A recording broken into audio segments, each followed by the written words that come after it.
Welcome to another edition of Your Impact Attack. That's right, it's Your Impact Attack. And we're not here to pull the rug out from under you like some major companies have, which may or may not have been sold to other companies or absorbed by other companies. What am I talking about? Who am I? I'm Jamie the Vet Williams. And with me, as always, is my tag team partner, the Monday Night Delight, is Brandon Hatcha. Dink. All right. Gonna I'm take working it. on it. That's all right. It's all right. It takes years to build up that tag team chemistry. Uh, Ding so dong, yeah, pal. yeah, we're already. Let's just get right into acknowledging people. Let's just do it. Why not? Let's just do it. We got Hatebot, yeah, pal. Jerome, what is up? Javi, you cheetah, how are you doing? Elizabeth, always good to see ya. All right, and those are our early people. They've already filed in and taken their seats. Other people are still trying to park and everything like that. So,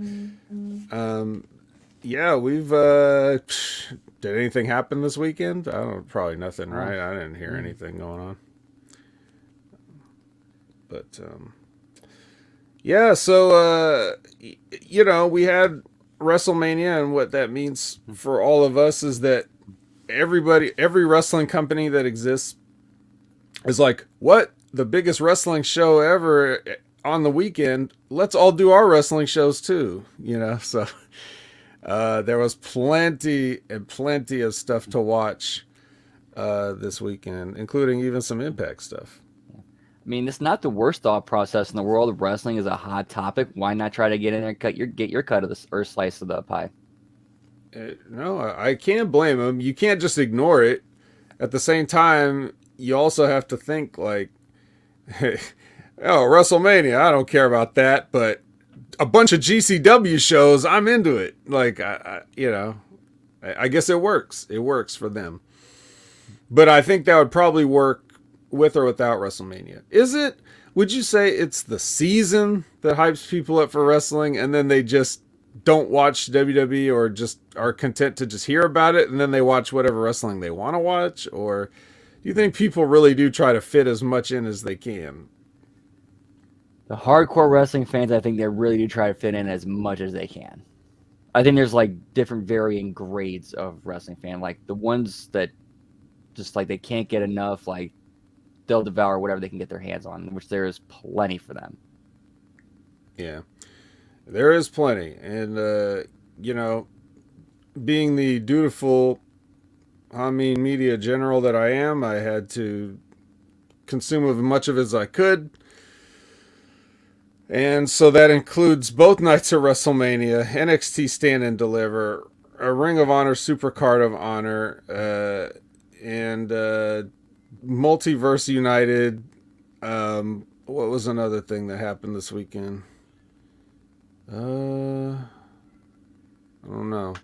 I still feel like I'm not all caught up.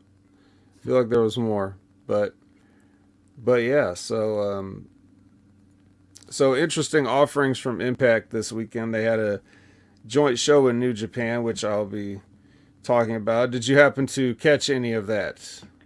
I was not able to as I found it was on the Fight Network. Uh, well, once again, I'm going to call you out live on the air I for me know. I telling you keep how you can forgetting. watch everything.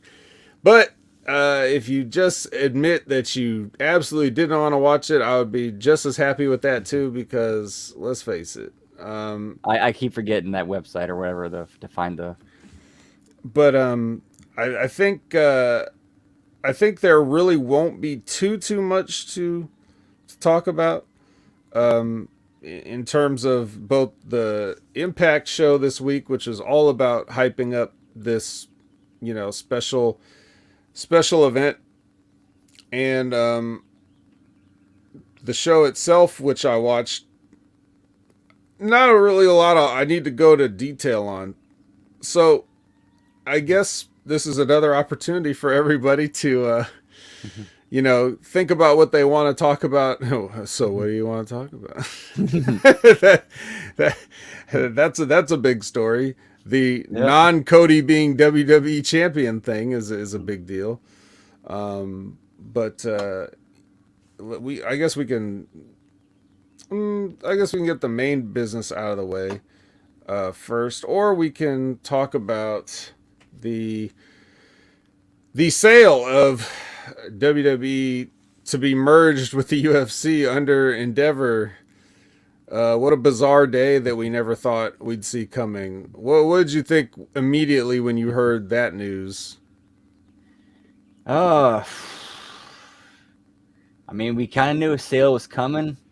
I was honestly more kind of pissed at myself for not putting more or not playing the investment better, because I kind of knew this was going to happen at some point, and I slept on it, so I was kind of kicking myself.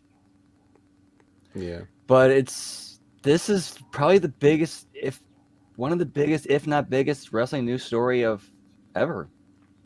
Like, I'd say it's bigger than WCW closing.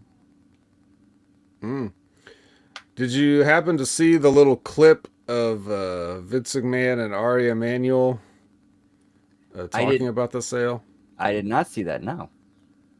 Well, first of all, you get your look at the mustache, which is just as ridiculous as you would have thought. Vince McMahon looks fucking ridiculous. I saw the pictures of him, like the hair dye, the mustache. Yeah, that. It's real. It's real. Like, who the fuck do you think you're kidding, man? Seriously?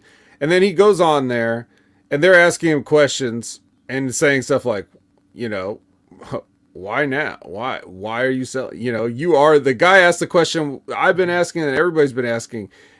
You are the WWE. The WWE is you. Why sell it? And his answer is, it's time. Like, what do you mean it's time? It's time like it was time for you to retire in a tweet amidst sexual misconduct allegations, or it's time like, you know, in your house? Yeah, exactly. It's time like in your house. Like, what? What does that mean? He and Ari Emanuel both said a bunch of nothing for like 3 minutes. Like, they said a bunch of corporate nothing for 3 minutes. I'm like, you guys can't even work me into thinking that you guys have a reason for any of this, or what? I kind of have a theory that there may have been some legalities in the pipeline that with this merger and deal, it kind of sidesteps them. Right. If that's what you're going to do, don't agree to be interviewed. If you have to sidestep questions and if you have to dye your hair and have a mustache, don't agree to be interviewed. Just say, we're not doing interviews at this time. But if you go out there and look embarrassing and talk embarrassing, you know, it's easy. So, Hatebot says he hates Endeavor because they ruined the UFC and now they're going to get their grubby little shit fingers on pro wrestling. Well, I got news for you. Pro wrestling can't get much worse. So I don't really know what they can do to mess it up, but we'll see. But this is, to me, the first thing I think about, you know, and if you want to hear a little more in-depth conversation on this, be sure to check out the Monday Locker Room from today, which I was heavily featured on. And they're gonna, you know, it was so it's RBV, Jimmy T, myself, John Hartnett, and Matthew Schaffer-Gage. We're all talking about WrestleMania and stuff, and we talked about this. So if you want to hear a little more in depth on it, you can please check out this episode of the Monday Locker Room. But the first thing I'm thinking is why this is the first possibility now that the WWE can just get shut down and folded up and never seen again. You know, as soon as a bigger company decides that something's more of a liability than it is an asset, it can go away. And there was much lesser of a chance happening. I think the taking water coolers out of the building stuff in the early 90s was greatly exaggerated, but, you know, nonetheless, when something's family owned, they can, as long as they've got money to keep doing it, they can keep it alive, whether it's profitable or not. This makes the WWE just another, you know, another column in somebody's earnings reports. And It can just easily, you could see it go away in our lifetime. That's just something I predicted happening, but I not predicted that it would happen, but the possibility that we have to face that, the entire wrestling business could die in 10 years or something like that. Whatever I said, whenever I said it. Yep. 'Cause you can remember too, like back in the early '90s, what kept WCW from getting shut down and closed was Ted Turner wanted to keep it open. He didn't care if it was making a profit or not. He had a soft spot in his heart for wrestling, and as long as he was around, it was going to stay. Yep. And that's what. And as soon as he lost power, what happened? Bye bye Yeah. WCW. Yeah, bye WCW. That at that point, even if it was profitable, if they just didn't want it. So, yeah. I don't know, I don't know what'll happen. A lot of people are going to pretend like they know what's going to happen, and you're going to hear them talking about it like they know what's going to happen, and nobody knows what's going to happen. Absolutely nobody. Nobody at Endeavor knows what's going to happen, first of all. They haven't even really figured out what they've done yet. Nobody at the WWE for sure knows what's going to happen. They may have been told some things that they think is going to happen, but nobody knows what's going to happen. So it's going to be very interesting for the next couple of years for us to find out what's happening alongside everybody else. But yeah. So, yeah, who knows? I don't know. This is all speculation. We don't know. Yeah, Disco. I don't even think you can really debate me on this. No, I know. I know, but that's just and stuff and everything and all that. Jesus. Yeah, there's that, and then of course WrestleMania with the thing and the Cody and the whatnot and the stuff and the Shane McMahon blowing out his knee and the Snoop Dogg with the punch and the Snavitz and the gimmick. And I'm still laughing. I mean, it sucks that it happened to Shane, but Vince blew out his quad. Triple H blew out his quad. Now Shane blew out his quad. It's just a matter of time. Is this why Stephanie left? She was looking out after her quads. Maybe we can finally get Lashley versus Brock in an MMA fight, says Hatebot. No, that's not going to happen.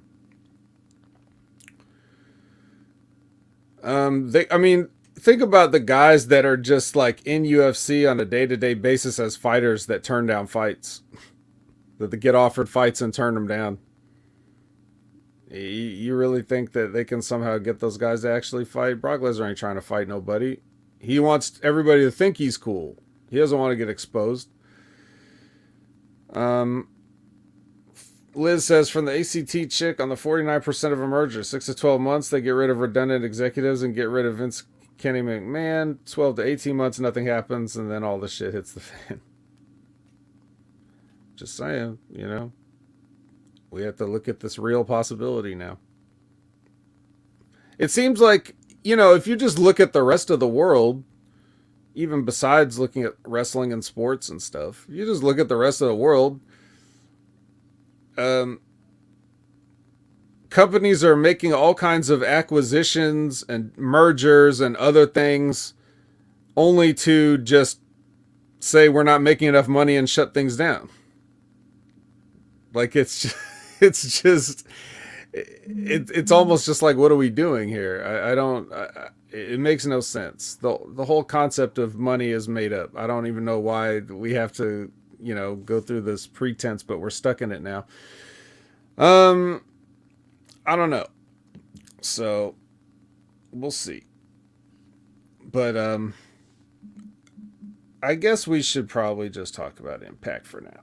And if you guys have any special questions about anything that happened this weekend or anything you could think of, please write them down and keep them in a little piece of paper in your pocket, and then refer to that piece of paper after we've finished up here. What do you think, Brandon? Sound good? Sounds like a plan, man. All right. So our Impact episode was basically a hype show for Multiverse United, which is the joint production between Impact Wrestling and New Japan Pro Wrestling. So it's a live. Apparently, it's live. It was live. It was a live countdown show. So apparently, it's live. And, it was hosted by Tom and Matt, of course. And at various points throughout the show, they were joined by Santino Marella, Fred Rosser, Mickey James, Tommy Dreamer, and Scott D'Amore. They all came at different points to offer a little bit of, basically just nothing. Like, nobody said anything of interest or whatever, except that Tommy Dreamer buried Moose, but it was all in good fun. Then they show a clip of, I think it was pretty much the whole match of Hiroshi Tanahashi versus Lance Archer from Resurgence 2021. So, I'm pretty sure that you didn't watch this match when it first happened, but maybe you watched it this week. I did, and this is the first time I've seen Tanahashi, period, actually. Oh, that's interesting. I liked what I saw. I like his character. He's got a lot of personality, and he doesn't do a lot of dumb, crazy shit. I mean, he actually works. Mm-hmm. Mm-hmm. Like, yes. I would like to, like, I'd actually like to see, like, how well he would do, like, adapting his style to an American audience. Like, he's definitely somebody I think he could cross over easy. Easy, but he's finished. That's the only problem. Yeah. Like, he's so beat up now, even compared to this match, which was 2 years ago. You know what? That actually might be the best route for him to go to kind of extend his career if he wants to do that. Yeah, I think he's just a Tanahashi was the company. There's very many parallels between Tanahashi and John Cena in terms of not only the timing of their careers but what they did for their companies. They're both regarded as the guys that carried their companies through the respective dark periods where they weren't making as much money or had to repair some sort of goodwill that had been damaged in the past or whatever the case may be. But they came up around that same time. They're around that same age, and they had the same sort of pressures put on them to carry the companies through. So there's a lot of parallels between Tanahashi and John Cena. And so when I, it's easy to describe him as the John Cena of New Japan not because he's so similar to John Cena in the, in a literal sense, but just because that was the role. And that's somebody that everybody knows. Like, we all know John Cena, so it's easy to identify. But yeah. But that comes with the price of, he has bad knees and he just can't quite do not that he did crazy things before, but even just walking to the ring seems like it can be a labor for him at times. So, but he had to come into this, which I don't know if he was originally going to be on the card at all. But when Will Ospreay wasn't able to be in his main event match with Mike Bailey, you call the ace. And he even, stubbornly and proudly seems like he wants to be the guy, like, still, like he wants to be able to answer the call, to be at the top. And he'll give you a main event with anybody, anywhere in the world if you need one, still, even now, with two bad knees. But yeah, so can't say enough nice things about Tanahashi. He's one of the greatest of all time, easily. And he had a match with Lance Archer here. So I already saw this match, but it was years ago. I didn't watch it again. So I'll leave it to you to bring up anything that you want to talk about that you may have liked about the match or whatever. No, I liked that the go home was so simple. Just a couple of splashes followed by his frog splash. Like, easy, simple. Nothing too ridiculous and crazy. Right. Yeah, that's basically it. Yeah, and he would have gotten over to American audience because he basically knows what wrestling is to everyone, and he adapts it to whatever he needs to do. So, yeah, pretty amazing. But there you go. Then we get another new piece of new content. Rocky Romero is with with Gia and no music underneath. God help them if they try to play music during this live show because, things just don't go well for Impact anytime they try to do a live production. So anyway, he says some stuff, and I don't remember what it is because it's Rocky Romero and I don't pay attention. But he did fuck up his thing. He said like. He said something like this will be another belt on the notch or something like it. So which is great. And then we get Jody Threat is in another thing. She's gonna be debuting next week. She actually talked on this promo. Then we get another original content is our a match with Miyu Yamashita versus Killer Kelly, and this is from whatever Windsor show that they put on recently when Impact went to Ontario. So this is my first time seeing. Sorry. Oh, I think. I'll put some. Hey, Pot said. I think Tanahashi was in TNA around the same time Okada was, if I remember correctly. I know he was there. I know he wrestled there at one point. Yes, it was very briefly. He came over when they did. That was part of the excursions, I think, if I'm not mistaken. So he didn't stay long. And he wasn't. Neither one of those guys, when they were there, were who they were going to be. Yeah, so.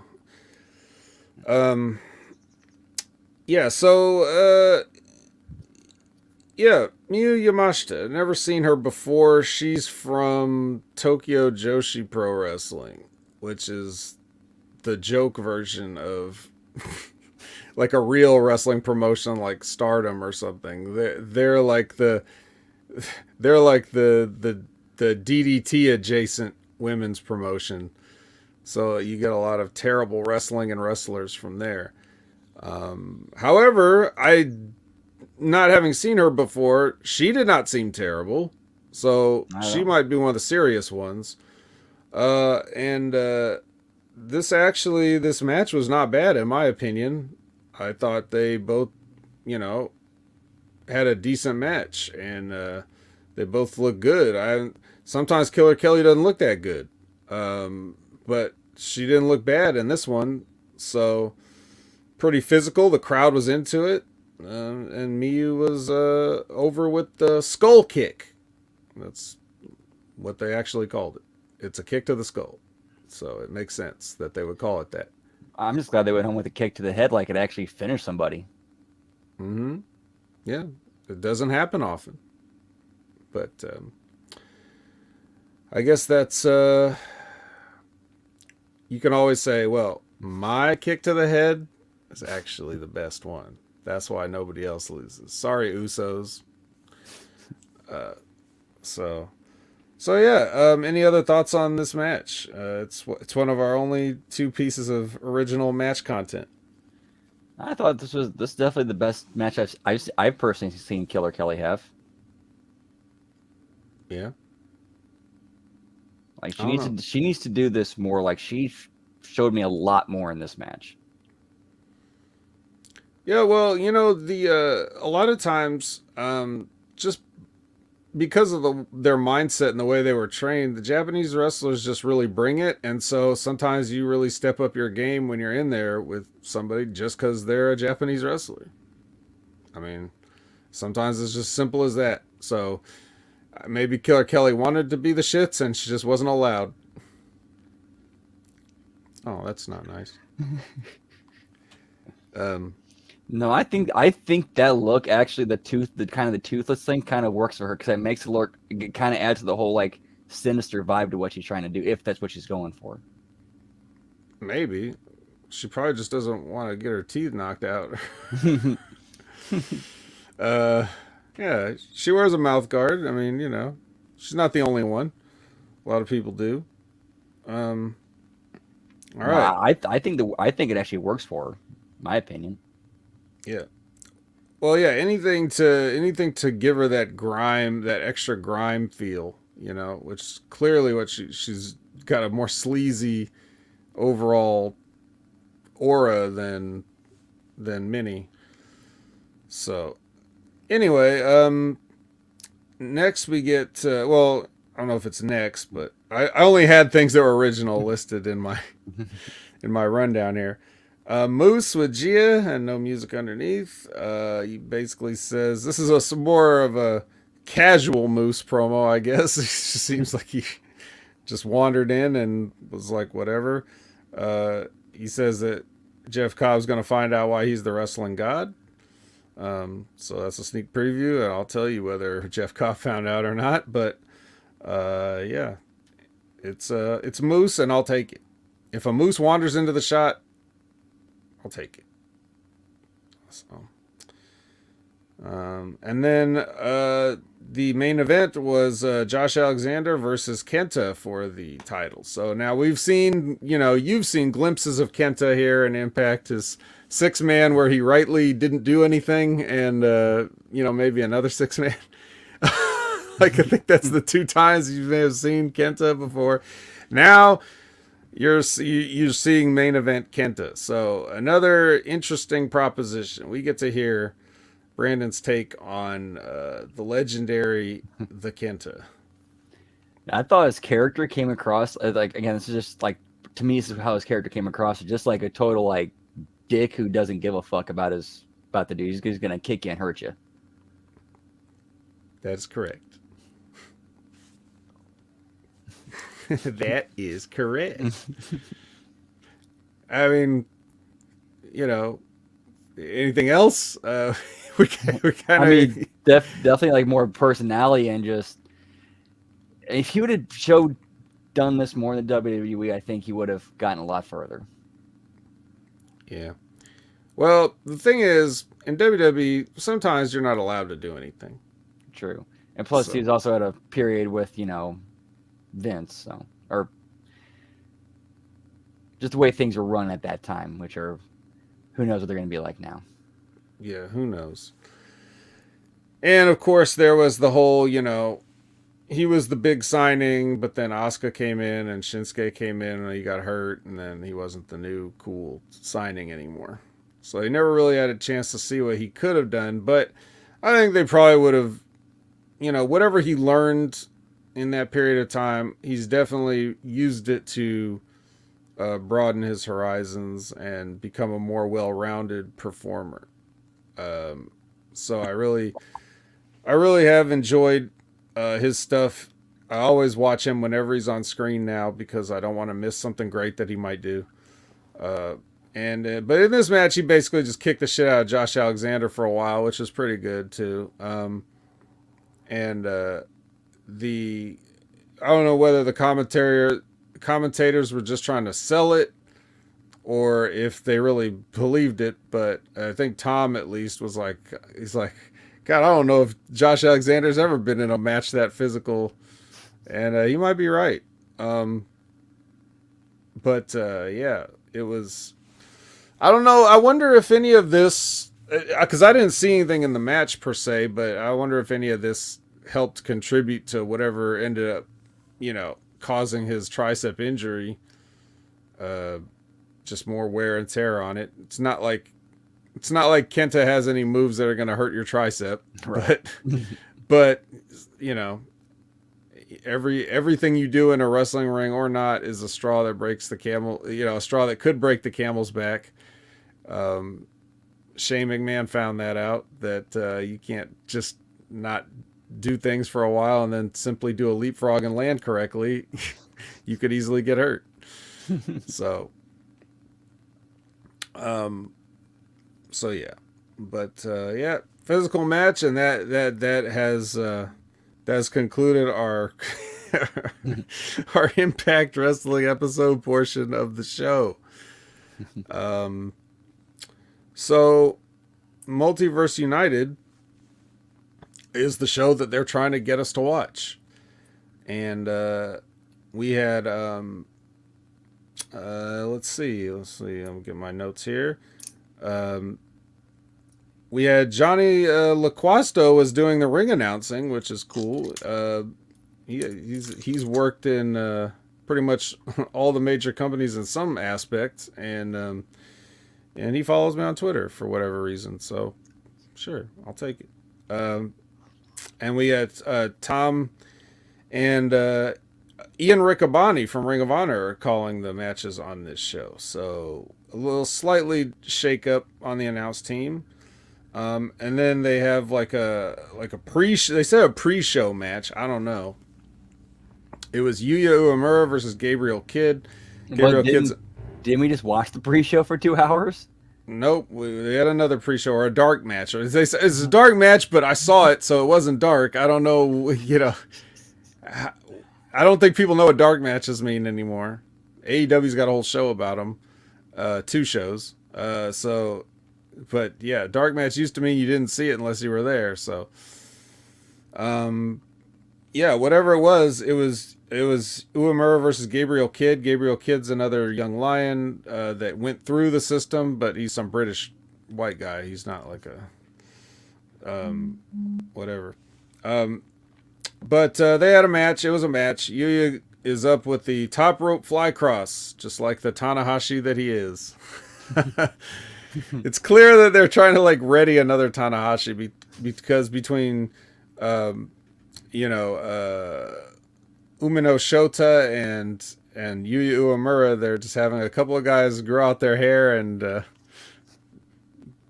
be big baby faces. So yeah, fine match, but nothing spectacular. I don't really have a lot of notes on any of these. The first match on the show, the actual show, once they came on the air, was the X Division title match. They had, let's see, Trey Miguel versus Clark Connors versus Rocky Romero versus Rich Swann versus Frankie Kazarian versus Kevin Knight, the Jet. Yeah, you can imagine what. Yeah, you can imagine what a match with 6 guys is going to look like. Have you imagined it? Okay, that's what happened. That's what they did. So Trey Miguel squeaks out a pin on Kevin Knight. I'm picturing a bunch of guys standing outside of the ring. It's at one point somebody diving onto them. They all fall down. Waterfall spot. Maybe a Tower of Doom in there at some point. I think pretty much all those things happened. So you didn't even really need to watch it after all. I mean, you won't know who did what to whom exactly, but I mean, doesn't matter. Your imagination is much greater than. So yeah, so that was that match for the people that expect that sort of thing. And then we had a nice little, what is this, an 8-man tag?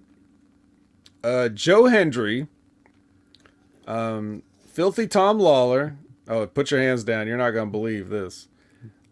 Filthy Tom Lawler, Kratos, not Kratos from God of War, but the fat guy from NWA. Fat Eddie versus Alex Coughlin, Fred Rosser, Callahan, and PCO on the other side. So, yeah. I don't think I watched one bit of this. I just wrote down somebody won babies, I guess. Yeah, the babyface side won somehow. But that's the thing. Hendry's over on the heel side, and he was kind of like, just, yeah, it's like seeing him and Eddie Edwards just being like, yeah, sure, this is a thing. It's like, is he supposed to have been a heel this whole time?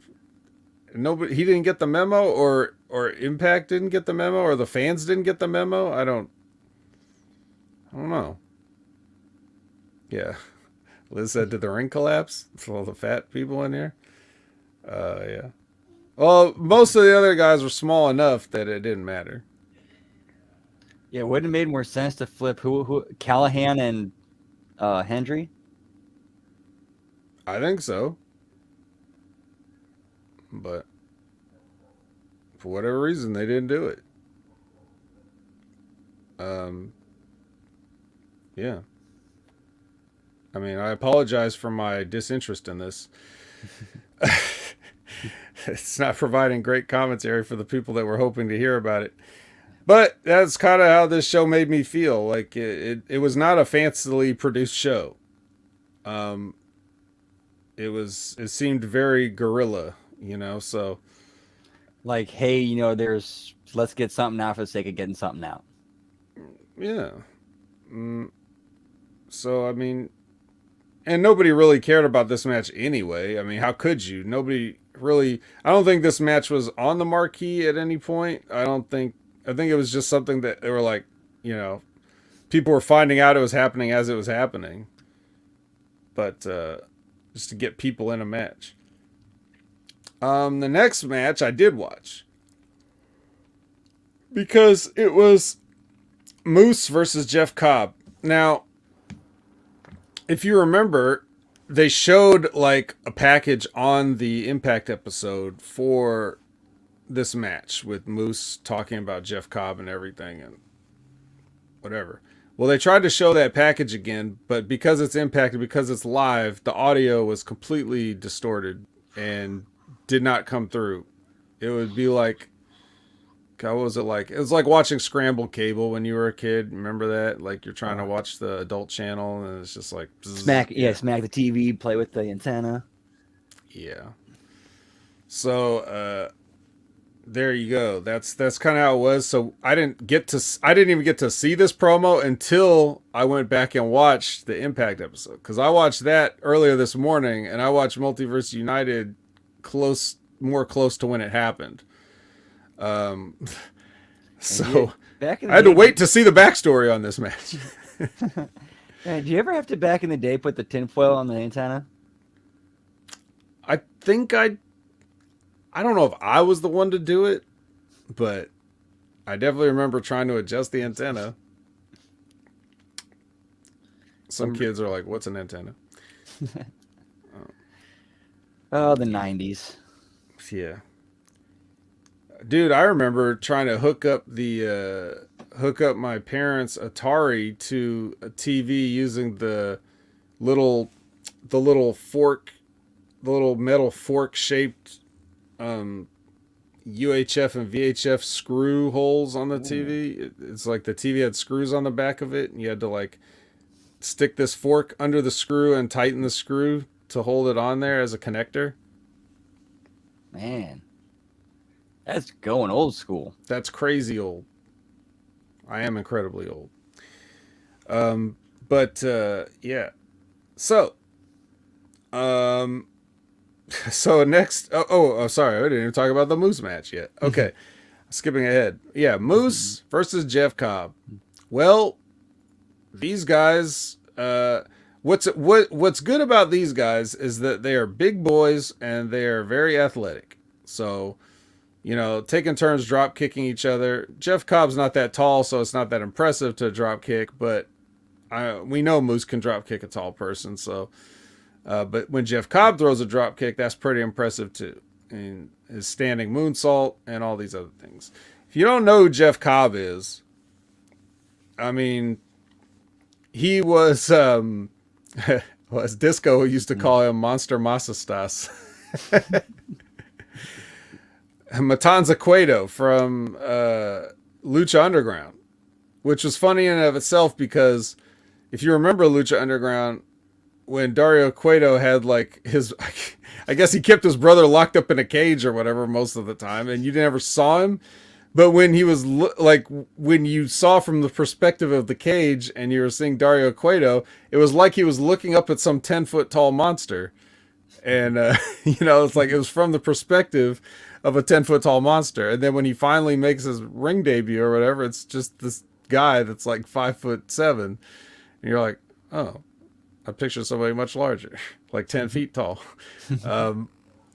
But yeah, but that's where I first saw Jeff Cobb, and he's been hanging around New Japan ever since and doing stuff ever since the Lucha Underground wrapped up. So, and Taz is always putting him over because he likes suplexes. So he was going to put over Jeff Cobb. Jeff Cobb was an Olympian. A wrestler for Guam. So I'm running out of things to know about Jeff Cobb. But yeah, so he had this match with Moose, and then Jeff Cobb won with his move, the Tour of the Islands, which is like a power slam in which he picks you up like he's holding you there, like like as if he was going to do a fall away slam. He swings you all the way down one way and then picks you back up and swings you all over like in a rotating power slam, which is pretty impressive because no matter how big you are, he can do it to you because he's extremely strong. But yeah, so Moose goes down again. I guess they couldn't negotiate. They couldn't negotiate a win for Moose here on this show, or they couldn't work out an opponent that. Yeah, unfortunate. But at least Jeff Cobb is, a somebody. He's not like no, it's not like 98 Goldberg rolling up Moose or whatever bullshit happened. You know what I mean? Like I'm it'd be better if he was winning more. This match would have been a bigger win for Jeff Cobb, I think, is the thing. So, but yeah, but the match itself was fine, I suppose. Then I had written down here they had technical difficulties with Gia and no music underneath or any sound at all because whatever they tried to do here did not work. It just didn't work. They pitched to Gia and something happened and you couldn't hear anything and they had to cut back to the broadcast, the main broadcast. So whatever it was going to be, I don't know. I have no idea. We'll never know. Even Gia won't know. But hey, gotta love those production mistakes or those production bloopers. Yep.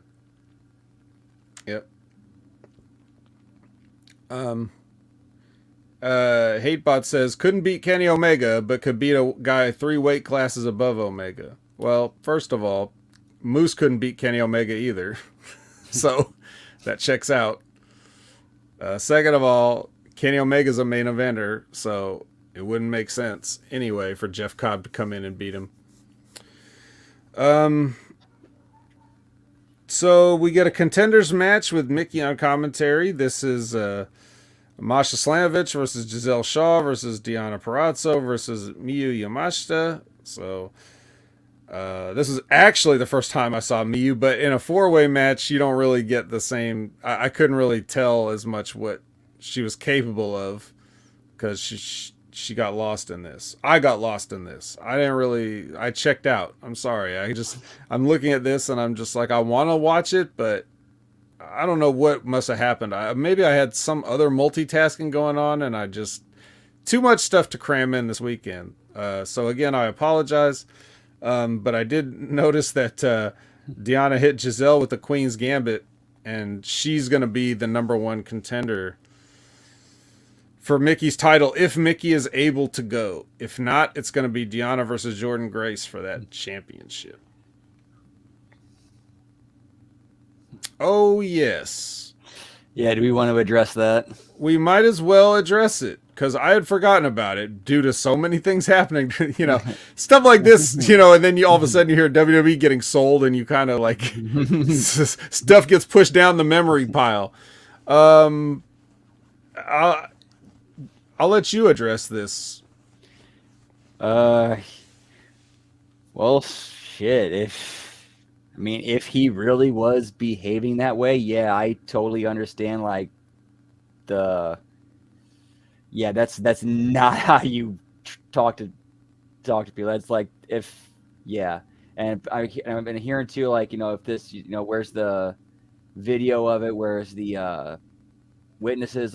So far I believe Daniel Spencer has confirmed that he witnessed it himself and saw it go down. Okay. Do you want to tell anybody what you're talking about, or? Oh, okay. So yeah, apparently Rick Steiner went on a just tirade, just screaming nasty, awful things at Giselle Shaw. Like, if you have a problem with somebody, why can't you just leave them alone? And this was at a convention, or I believe at a convention. I believe so. Was it the convention? Was it WrestleCon? Like, I may have been. Well, Giselle had a post on social media. Yeah. I saw it because Moose retweeted and commented on it. So, um, yeah, but she basically was saying that, like you said, she heard somebody saying a bunch of like yelling out stuff like you're a man, you're a fucking man, or something like that, and she didn't know who it was. She thought it was like a fan or something, and then Turns later out on, it's Rick Steiner. yeah, later on it turns out to be Rick Steiner. So yeah, which is weird. It just seems like one of those things. It's like I don't know why you would need to Yeah, do like that in public like that, like knowing everybody's gonna hear it. I don't know. It seems weird. Yeah. Don't most people keep their prejudices like? Yeah, how hard is that to keep that, to yourself in public? Yeah, when you're a public figure. And we expect fans to do dumb shit like this all the time because that's their only moment to get noticed. But Rick Steiner's not right in the head. I think we could all agree to that. But yeah, it's like. Yes, it's looking more and more like Scott was the sane one, or the saner one. Right, saner one. And you think about this. It's like your son is in a prominent position. Why would you want to do anything to draw any heat over to him? Like even have not that anybody necessarily thinks that his son thinks the same way, but just why would you even want to put him in that situation? Yeah, Liz brings up a good point, but then and it was, I doubt somebody would probably be drinking before or during something like that, but you never really know.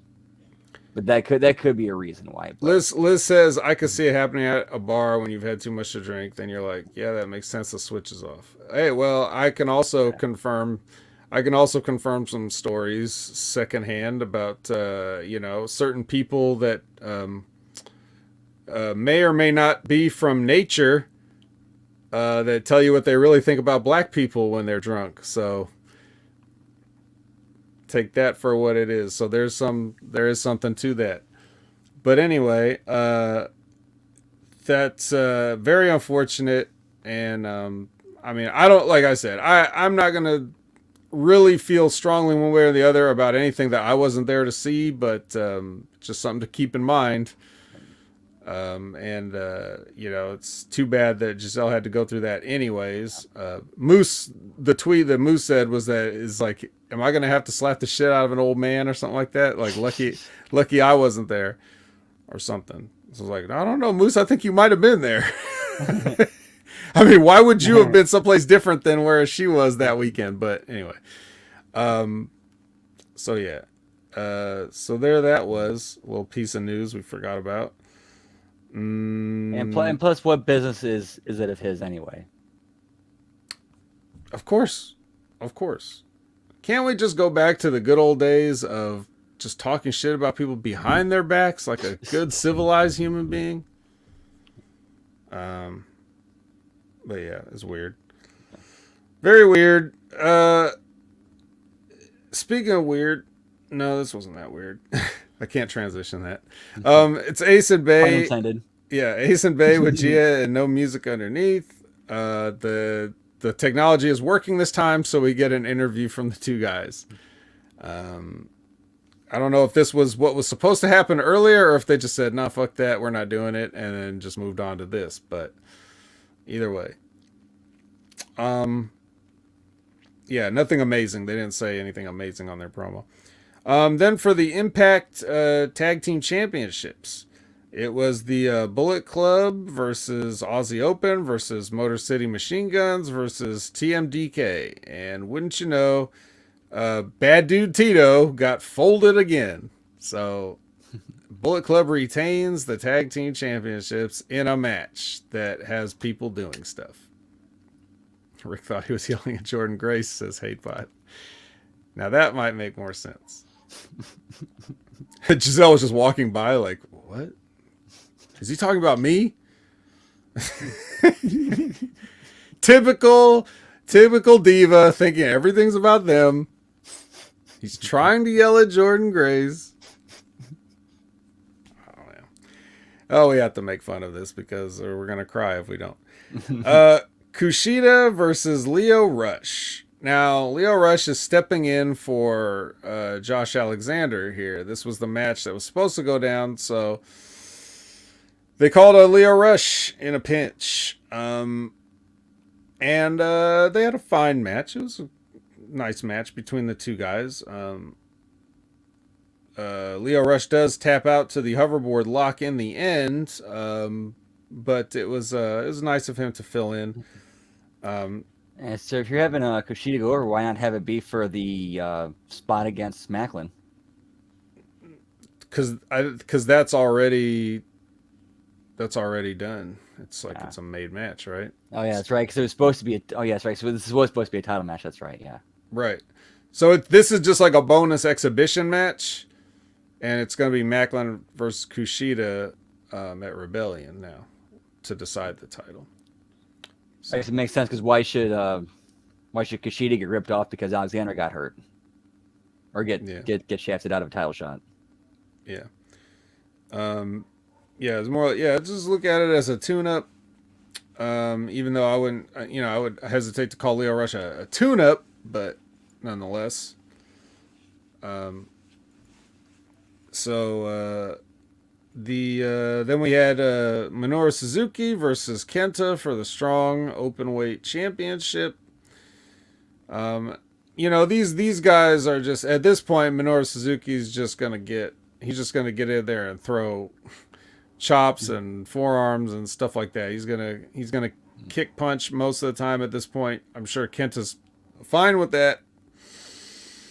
Kick punching, but in the end it's a low blow and a schoolboy with feet on the ropes, and Kenta beats Minoru Suzuki. So there you go.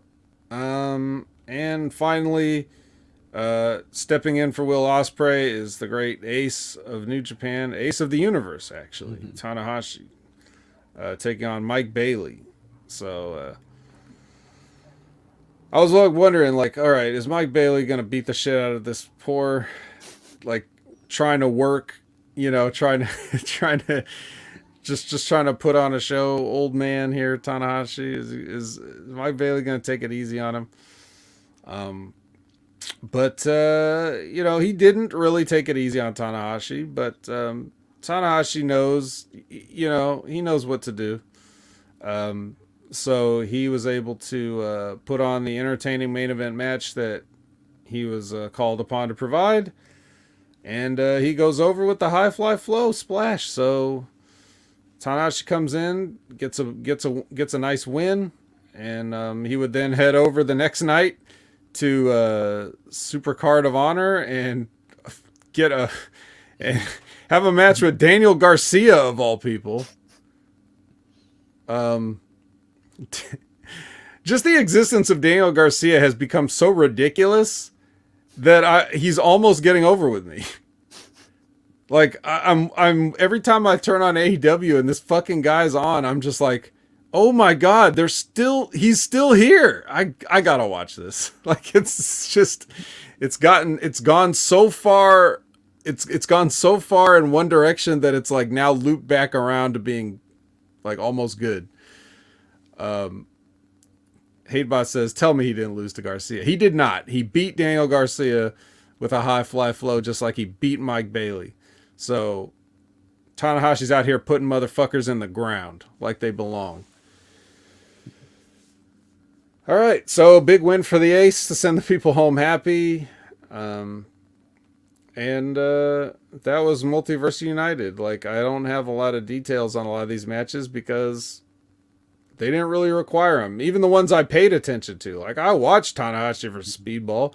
I watched Kenta versus Minoru Suzuki. I watched Moose versus Jeff Cobb. I don't know what to tell you guys.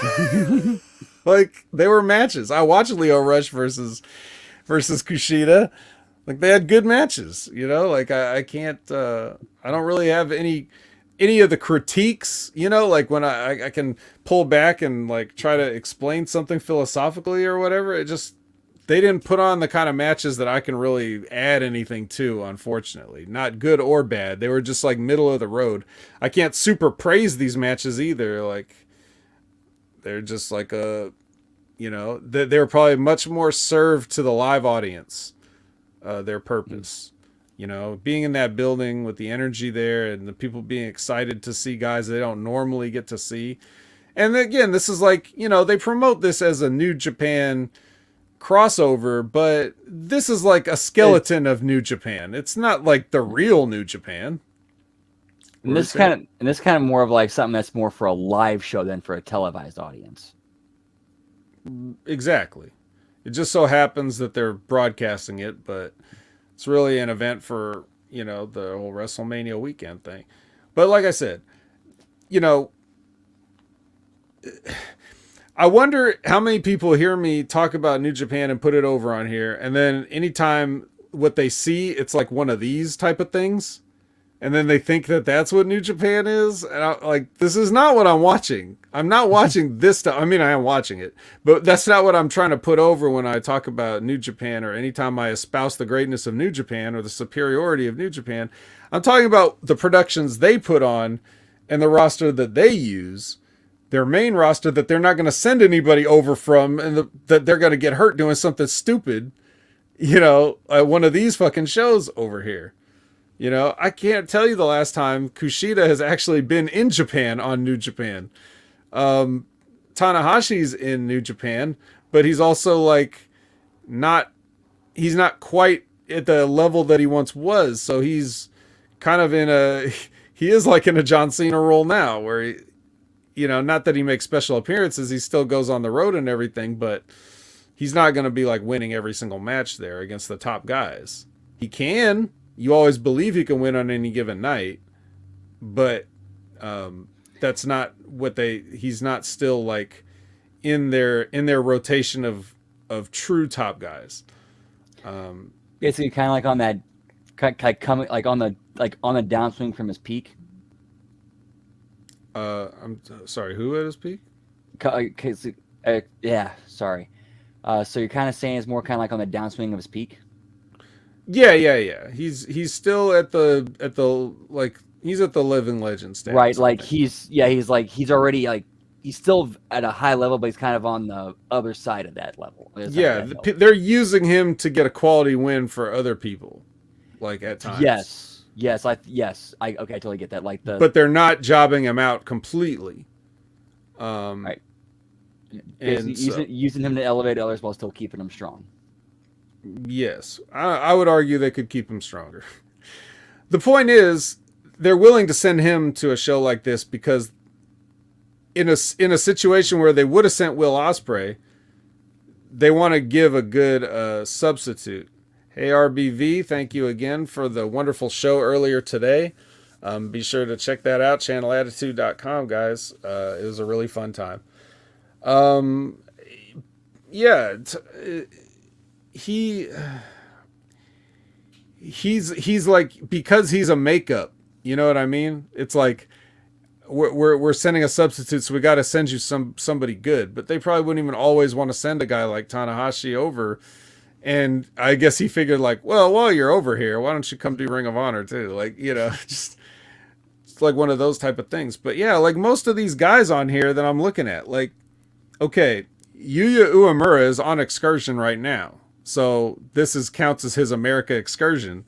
Gabriel Kidd, like, I don't know when they're going to use him in New Japan ever again, if at all. Last time he was there was this past fall when they did a like World Tag League. You know, so he's probably like more on New Japan Strong, which is the American side. A lot of these guys are from that.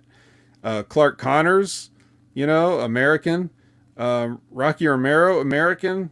Kevin Knight, American. Let's see, who else here? Kratos only shows up sometimes, but if he does, it's on New Japan Strong. I don't think Kratos has ever set foot in a Japanese New Japan ring, and I don't think he would. Well, it is a Well, they did say multiverse, so they guess he maybe pulled a person from NWA. Right, but he's gone. But he has been working on New Japan Strong in America a lot of times, and he's JR Kratos or Kratos, depending on what company he's working for, due to some trademarking, I guess. I don't know how that works. Fred Rosser, never been in a Japanese New Japan ring to my knowledge. Maybe he was. I forgot. Wasn't memorable. Jeff Cobb is somebody that they use in New Japan. He's like at the top of the middle of the card. Miyu Yamashita is not even affiliated with New Japan in any way. I guess they just figure, well, she's Japanese. That's close enough. The Bullet Club, like Ace and Bay, they're American. Aussie Open, they're Australian, and they're all over the place. AEW everywhere. TMDK, more so New Japan Strong stuff. Kushida hasn't been back in Japan for a while. So only Suzuki, Kenta, and Tanahashi and Jeff Cobb, I say, would be like guys that you could watch Japanese New Japan and actually see on a regular basis. Everybody else is just Americans from America. So you're not really getting the authentic New Japan experience, watching stuff like this. And so I would hope that people that may be turned off by that doesn't think it's the same thing and think I'm crazy. But yeah.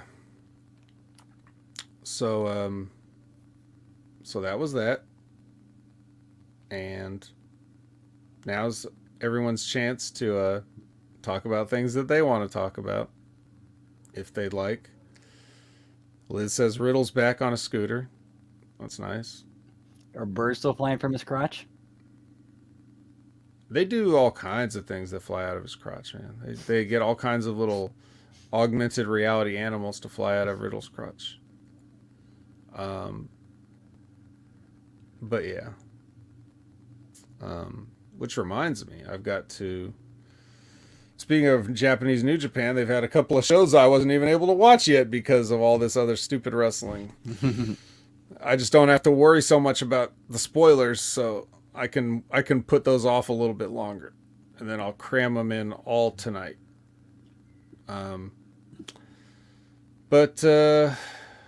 Yeah, so big weekend of wrestling.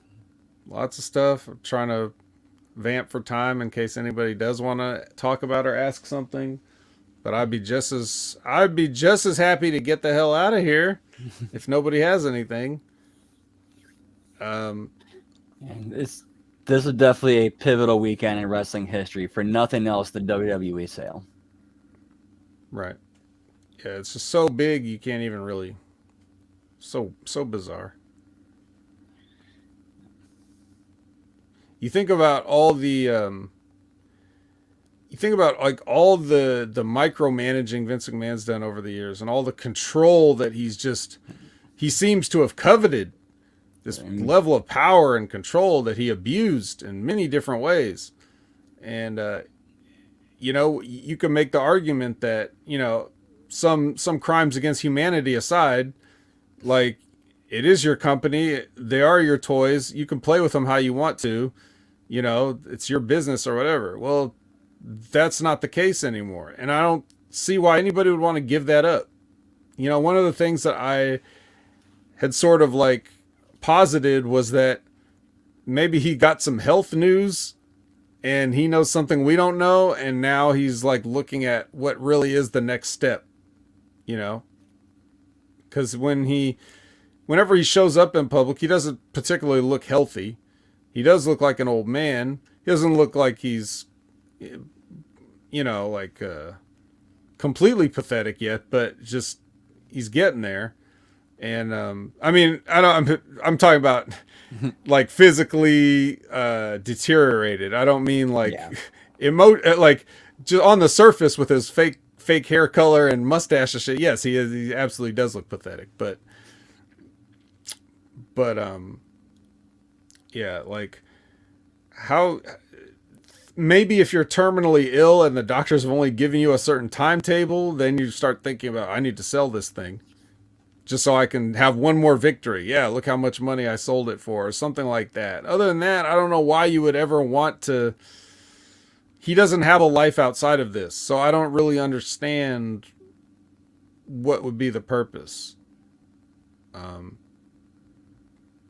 I just don't get it. But then again, if I could relate to psychopaths like that, then maybe I'd be one. Liz says, how pissed do you think that Tony Khan is now? Because no matter what his special announcement is on Wednesday, it will pale in comparison to the WWE news.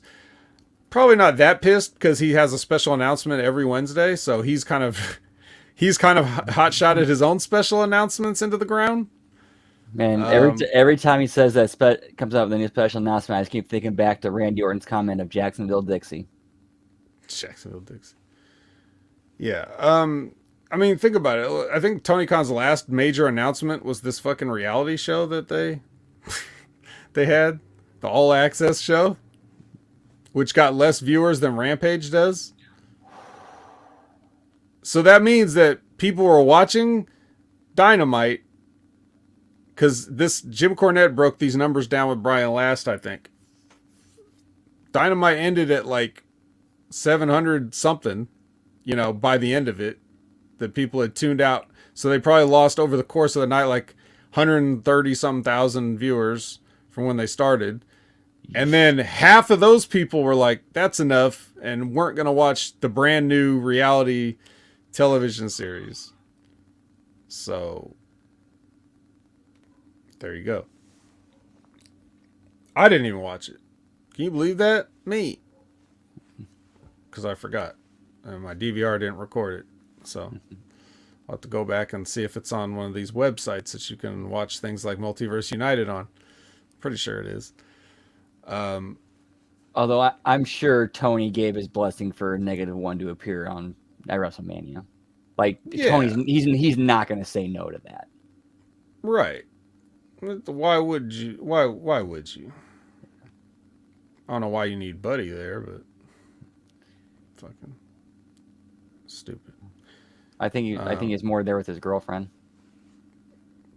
What girlfriend? Rhea. Oh yeah, that's right. They are dating. I forgot about that. Mm-hmm.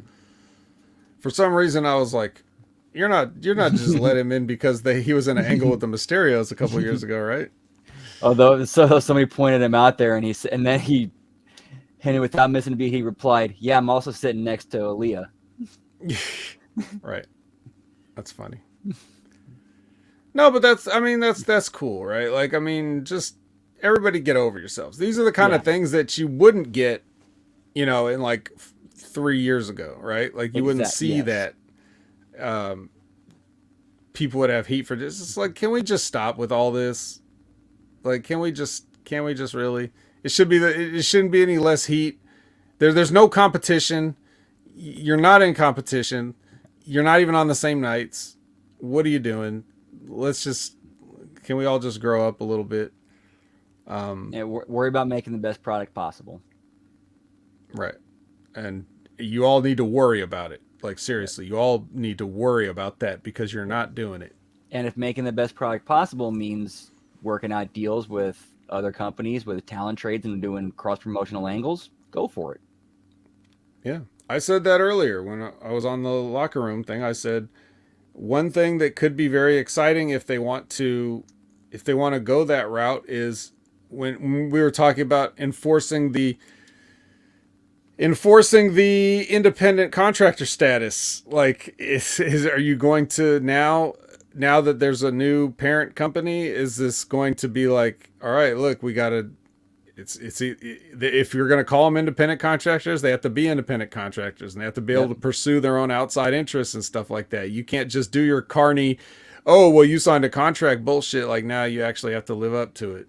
And this is interesting too. I just now realized this is the first time Vince has somebody to answer to. Yes. Yeah. And again, why would you want to put yourself in that position? It goes against everything that we think we know about him. So with that in mind, now you can really look at like, okay, well, we don't have to sign guys to some exclusive contracts. We can lease people to do a run or a program or something. If you want to bring somebody in just to do some dates and make some money and, sell some shows, bring in a Kenny Omega. You don't have to keep him for a long time, just long enough. or things like that. That's something we could get a return to the territories. The closest thing to a territory that we could have is let people, work different places if they want. And then, yeah, you can have some guys that you're like, oh, well, we need you exclusive, not because we don't want to allow you to work for anybody else, but because we need you for these times that we're going to be running shows. And we want to make sure you're available and don't get double booked, but not like, guys that they just have under contract and just sit not working. Like, we don't want that. Or it's like, we want you to be the guy we build our company around, so we want you locked down. Yeah. So, of course, as Hey Boss says, no, but things will never change. But I'm just saying, like, I'm talking about what could happen, not what they're going to do. Of course,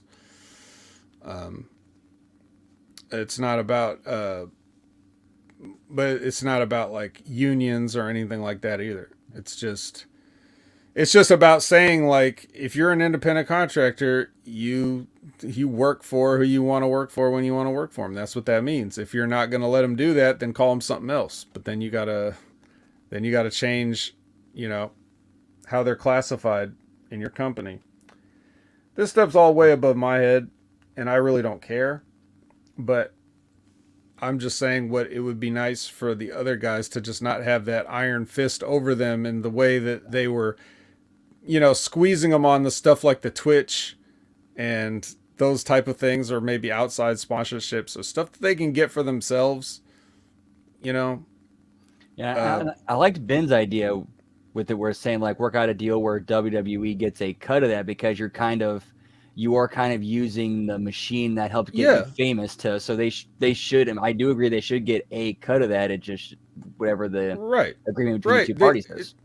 Yeah, just like they give you a cut of the t-shirt sales and everything else that you sell. They give you a cut for your video game. They give you a cut for your merch. They give you a cut for all that stuff. But, like, if you can go out and get something, then you can give WWE a cut. It seems to make sense. And yet, why isn't it happening? Probably because the WWE under Vince McMahon can make up their own rules about how they want to do everything. And that may not fly now. So I'm interested to see how some of those things change. It is going to be very interesting to see how things work with Vince being a cog in the machine rather than the guy controlling the machine. Yeah. He'll probably be very ineffectual in general. I mean, I almost look at him more as just like a figurehead. I know I would if I was a company that was just like, everybody looks down on pro wrestling anyway. So it's not like they're going to take him seriously just because he's Vince McMahon. It's just going to be another somebody they're going to have to pacify. Like, yeah, okay, whatever, sir. Like. Yeah, and I've been hearing a lot of people poking fun and just laughing at the dyed hair and the mustache. That can't be a good thing. No, it's not a good thing. Well, it's good for comedy, but it's not good for dignity, let's say. Yeah, so there you go. I guess that's all we got. So let's take it home. Brandon, where can the people get a hold of you? As always, you can find me on Twitter at TransArcusTia, as well as Twitch at Miss Tia the Transarcus. Although that's going to be kind of going through some changes. I'm not sure, once I get everything figured out of what I want to do with it, we're going to be kind of doing a little bit of retooling, rebranding. Just not sure on the timeline for that. Oh, I see. So perhaps new artwork and everything? Yep, but once I get through my financial hole and get the stuff taken care of. All right. And how have the raids been going? They've been going well. We actually been progressing well, and we're going ready to the next level. All right. No Leroy Jenkins going on or nothing like that? Everybody on the same page? Oh, no, we're still doing the Leroy Jenkins. There was one time, no joke, right before we pulled the boss, I blacked out, woke up, pulled a Leroy Jenkins, a legit Leroy Jenkins, and we still downed it. Nice. It's just that good. All right. So you can find me at Opinion Haver on all your favorite social media platforms, and I appreciate it when you do. I'm also on twitch.tv/Opinion Havers, so if you ever want to stop in and say hello when I'm playing a game, feel free. You can find me every Wednesday morning at 8 a.m. Pacific, 11 a.m. Eastern on the Next Level Wrestling Review. We have Mike Mondo booked, but I'm still awaiting double confirmation just to make sure. But, you know, when you book a wrestler, sometimes things happen. But that's the plan anyway. And we're supposed to talk about Stand and Deliver and everything like that. It's probably going to be a mega WrestleMania-sized episode, knowing Big Ray. And then we got, as you know, you're seeing us here on the Impact Tech every Monday. You also got Wrestling with Rip Rogers every Friday. You never know when I might pop in there. But either way, it's always an entertaining time with Von Lilas Studios and Rip Rogers talking about any damn thing. You can ask him any questions you want. And then, of course, you got to talk about Stevie Richards. Stevie's, progressing day by day, still putting out videos on old stuff and new stuff, and just you just want to support Stevie as much as you can. And of course, like I said one more time, big Monday locker room with the round table talking about WrestleMania, reviewing WrestleMania with a lot of I'm basically, I hate to say it, but I'm kind of the star of the show, so you'll want to tune in to see what I had to say about such things as Rey Mysterio being sponsored by what was his Sin Emoji Crunch in his big personal feud with his son at WrestleMania, and just a bunch of other stuff. So check that out on channelattitude.com, or if you're, if it's still available on YouTube, you can try to check it out before it gets taken down. But a good time there with Rick Vickery. Thank you again, once again, for inviting me. And thank you to Jimmy T of the PWC, and thank you to John Hartnett, and who's right in the middle of this whole, as representing Colby Covington, he's right in the middle of this whole merger thing. So he can be an inside source for us here at Hameen Media Group. And thank you to Matt Schaffer-Gage. It was nice to see him come back. He's doing his own big things and the Suck My Balls podcast for South Park. But he was nice enough to jump back in with us. So we all had a good time, and you guys can check that out, and I strongly recommend it. Other than that, I think that's just about going to do it for us. So for Brandon, I'm the vet, and I don't have a sign-off line.